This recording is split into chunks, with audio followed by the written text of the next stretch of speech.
Hello guys, welcome back. This side Sanjeev Pandey. आप देख रहे हो एड्यूहैप और यहां पर बात होगी कि भाई सिलेबस में क्या होगा इस बार 2023-24 में।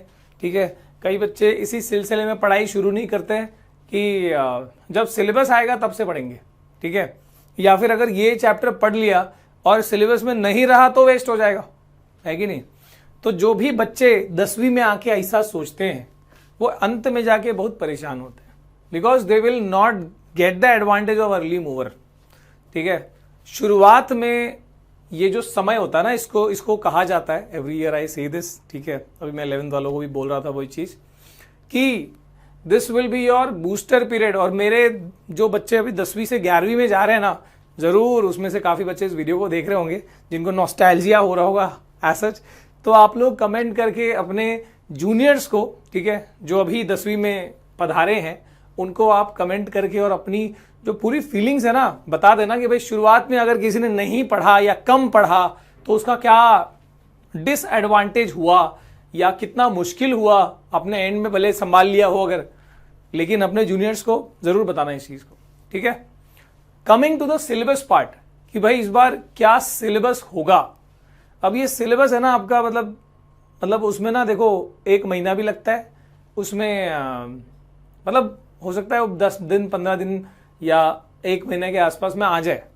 पर पॉइंट ये है कि क्या अब बहुत ज्यादा डिलीशन होगा? Answer is no. क्यों होगा डिलीशन? टाइम पे आपका सब चीजें शुरू हो रही है, कोई ऐसा अब नॉर्मल कंडीशन है नहीं, तो आप ये मत मान के चलना कि बहुत ज्यादा डिलीशन होगा। सर क्या पिछले साल जैसा रह सकता है? रह सकता है। सर हमको कौन से चैप्टर पढ़ने चाहिए फिर? तो मैं आपको बता देता हूं कि जैसे आप मान लो फॉर एग्जाम्पल साइंस, तो साइंस में केमिकल रिएक्शन डिलीट होगा। ठीक है, बहुत 12-13 साल का एक्सपीरियंस लेके चल रहे हैं हम लोग, तो ये तो मैं बता सकता हूं। ठीक है, लाइफ प्रोसेस बायोलॉजी का पहला चैप्टर डिलीट होगा। ठीक है, इलेक्ट्रिसिटी लाइट चैप्टर, तो ये जो चीजें हैं, इवन केमिस्ट्री का जो सेकेंड चैप्टर भी है that is your acid base, तो ये सब चैप्टर्स तो आप पढ़ सकते हो ना भाई। सेम गोज विद मैथ्स, पिछले साल का जो सिलेबस है वो पढ़ ही सकते हो ना। ठीक है, लास्ट ईयर का वेरी इंपॉर्टेंट। ओके, और ऐसे ही आपका सोशल साइंस में हिस्ट्री, नेशनल में इंडिया, ठीक है, ये डिलीट होने वाली चीज नहीं है। ओके, सिविक्स का पहला चैप्टर, तो भाई जो चीज आप इस पहले महीने में पढ़ सकते हो ना वो डिलीट नहीं होने वाला है। और इस साल ज्यादा डिलीटेड का एक्सपेक्टेशन भी मत रखना। इनफैक्ट जो पिछली बार डिलीटेड था वो ऐड होने के चांसेस ज्यादा होंगे। ओके, और अगर आपको नहीं पता हो तो मैं बता देता हूं कि भाई अब जो है, भले ही पिछला साल कॉम्पिटेंसी का ऑफिशियली पहला साल था कॉम्पिटेंसी टाइप क्वेश्चंस का, तो रिलेटिवली वो उतना जैसा सैंपल पेपर और जिस तरीके का वो प्रैक्टिस पेपर आया था वैसा वाला पेपर इनफैक्ट बोर्ड में नहीं आया। ठीक है, और कुछ सेट में भले ही कुछ क्वेश्चंस ऐसे आ गए हों, पर कॉम्पिटेंसी लेवल जो है अब ऐड हो चुका है, इसमें कोई दो राय नहीं है। कॉम्पिटेंसी अगर किसी को नहीं पता हो तो मैं बता दूं कि उसमें real life based, application based question अब ऐड हुए हैं, जहां पर बहुत सख्त जरूरत है प्रैक्टिस करने की। ठीक है, तो वो चीज आपको शुरू से करनी होगी, शुरू से अपना बेसिक, अपना फाउंडेशन मजबूत करना होगा।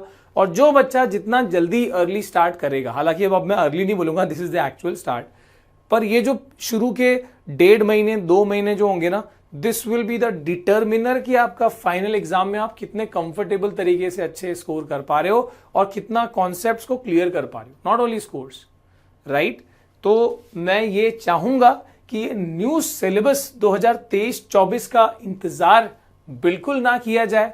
जब ये आएगा तो हम डेफिनेटली आपको अपडेट करेंगे, पर जो ये टाइम है, ये जो बूस्टर टाइम है, इसको पूरा यूज किया जाए। ठीक है, मैं तो ये कहूंगा कि भाई अगर तुम सच में सोच रहे हो कि अगर किसी कोई, मतलब देखो हम नॉर्मली यही चाहते हैं कि जो, अब देखो जिसको 90+ या 85+ या 95+ ऑलरेडी 9th में आए, 10th में वो अपने आप पकड़ बना के रखता है शुरू से, वो उसको पता है क्या करना है, कैसे पढ़ना है, तो वो मोमेंटम बना लेते हैं। पर जो बच्चा एवरेज है, मेरे जैसा बच्चा जिसको 9 में 47 आए थे, ठीक है, तो ऐसा एवरेज या बिलो एवरेज जो बच्चा होता है, जिसके मतलब जिसका डिजायर तो होता है, जो चाहता तो है कि भाई मैं करूं, ठीक है, मेरे को इतने मिलने चाहिए, तो ऐसे बच्चे जो इंप्रूवमेंट के लिए कोशिश कर रहे हैं, इसलिए वीडियो को यहां तक देख रहे हैं, आई वॉन्ट कि भाई आप इस बूस्टर टाइम को बिल्कुल यूज करना, ठीक है, जुडिशियली अपना टाइम टेबल बना लेना। अगर time table, study time table नहीं बन पा रहा है, कमेंट करो, विल मेक इट। ठीक है, और संडे हो या मंडे, अगर अंडे खा सकते हैं तो पढ़ाई भी कर ही सकते हैं। ठीक है, ये अपने आप को ऐसा हिस्सा बनाओ अपनी जिंदगी का।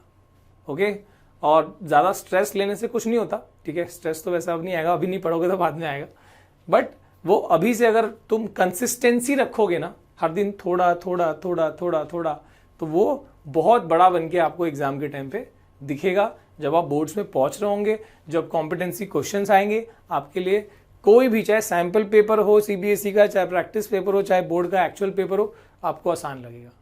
ठीक है, और कुछ डाउट, कुछ और क्वेरीज हो तो नीचे कमेंट करके जरूर पूछना।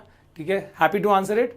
और हमारी जो सीरीज है सारे चैप्टर्स की, यूट्यूब वाली जो हमारी वन शॉट सीरीज होती है फ्रेश ईयर की, वो जरूर बहुत जल्दी आने वाली है। एंड बहुत बच्चे जो जुनून बैच का तहे दिल से इंतजार कर रहे हैं, आपके लिए भी ये एक हफ्ते के अंदर, ठीक है, डेट आपको बता दिया जाएगा ऑफिशियली यूट्यूब पे, and the batch will be announced, जिसमें मतलब कंसिस्टेंसी जो है और कॉम्पिटेंसी जो है, उन सब का भंडार होता है वो, तो that will do it. Okay, मिलते हैं, bye bye, all the best guys. पढ़ाई शुरू कर दो अभी, बिल्कुल समय वेस्ट नहीं करना है।